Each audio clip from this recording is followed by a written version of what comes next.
Well, at one time or another, we've all seen people nodding off in church, and I know I've been one of them. Maybe you've been one too. Well, right now we're going to tell you about a prayer service where resting is allowed and even encouraged. And here to explain it is my dear friend, Marguerite Evans. You're the National Coordinator for Soaking Centers for Catch the Fire. Why soaking prayer? Why do you even call it that? Well, it's really just soaking in the Father's love. It's resting in the Father's love. So we use the soaking, it's actually come from the Greek word baptismo, and it's just resting and just being in the Lord's presence, not just in and out, but take some time, some quality time. It's really active rest. Why do you call it active rest? I've heard that phrase before because I've actually been through this, and I found that very unusual phrase. You know, to keep your mind active at the same time, just rest in the Lord. Because you expect to connect with the Father, to be with the Father. Because soaking is not really doing anything. It is being with someone, and it's being with the Father, and it's expecting Him to touch you and communicating with Him and just be with Him.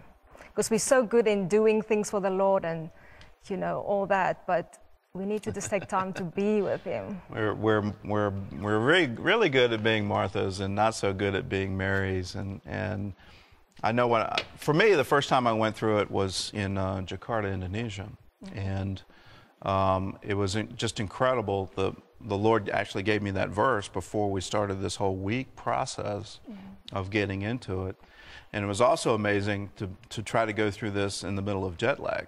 And I found myself getting a little too deep in intercession and then waking up in various points where I had fallen asleep. But you guys don't mind that. And in fact, you encourage it. Why? No. Because it's really a time where we just allow the Lord to do what He wants to do in our lives. So when we're in that time of soaking, the Father sometimes comes and just pour His love over on us. Sometimes He comes and empowers us. Sometimes He comes and gives people incredible ideas. And really in the day and time we live in, it's very important for us to know what the Father thinks about things and what His strategies are.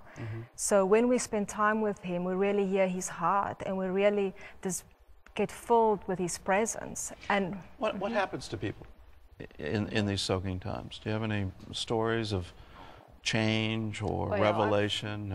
There's so many incredible stories. I have the privilege to talk to a lot of people all over the country who have what we call a soaking prayer center, and it is just incredible, the miracles, emotional miracles, physical miracles.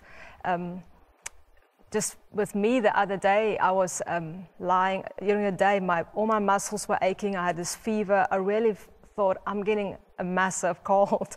And I just took time and I just said, Lord, I'm not receiving this. And I just took time and just rest in His presence. And after about 2 hours, I got up and I was totally healed. And there are many miracles of people emotional where the Lord takes them back to something that happened with them. It was really traumatic. And He just go into those deep places and bring complete freedom to people. Like we've had people whose lives were totally transformed by a few minutes on the floor. One man once said to me, there was an issue that he had a lot of counseling for, but it was a level that he could not break through. And just in the time of just being in God's presence for it was about an hour, he got up and he said the Lord took him to each one of those memories where he felt intense loneliness, and the Lord totally brought healing to him. I know people that have been through it, and they like it so much they then get into a habit of every day spending, and they actually try to arrange their day so they have at least a half an hour, and they want even longer than that. Oh yeah, that is really key. It's to do it every day, to take at least 15 minutes every day and say, Lord, I'm just going to give you this time. And I have a friend who didn't feel the Lord say anything to him or show anything to him, but he said, Lord, I'm going to take these 15 minutes every day for a month and see what happens. And he said when he looked back, his life changed more in that month than any other time in his life. So there's really a value of coming to the Lord's presence, even if you don't feel, see, hear anything. But there's no way that you can give your time to the Lord like that and Him not changing your heart. You're the North American coordinator for this. If people are interested, how do they start a soaking center? Well, they can buy a soaking kit. We have a joke, we said Toronto put God in a box. We put this kit together where people can take it to their homes, and we have soaking prayer centers, we call it, in people's homes, in churches of all different denominations. We even have one in a prison. In Pennsylvania, there's a prison, room 113. These guys soak, and we receive letters from them of how the Lord has changed their lives. It's really amazing when you start to hear of all these testimonies. And there's a Christian school who have non-Christian kids, and some of the kids after soaking come to the teachers and say, how can I give my life to the Lord? Because through the soaking time and just being in God's presence, the Lord revealed himself to them and they want to give their lives to him. How many soaking centers have you started?